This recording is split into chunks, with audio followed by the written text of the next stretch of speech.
మన ప్రభు అయిన యేసుక్రీస్తు నామములో మీకు మా శుభాభివందనములు.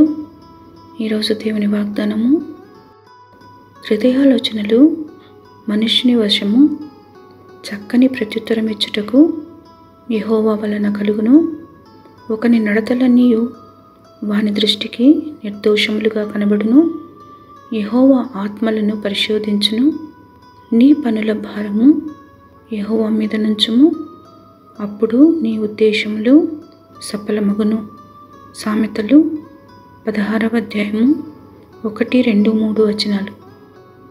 To humans belong the plans of the heart, but from the Lord comes the proper answer of the tongue.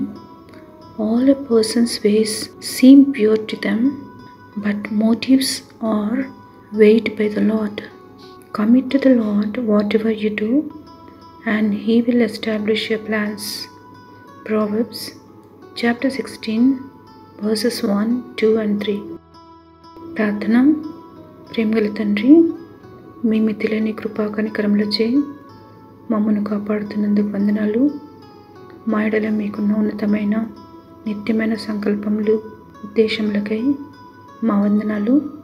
మేలుకరమైన మీ తలంపులను మా ఎడల జరిగించి మా కార్యములను సఫలపరచుమని యేసు నామములో వేడుచున్నాం తండ్రి. Amen. Have a blessed day. God bless you.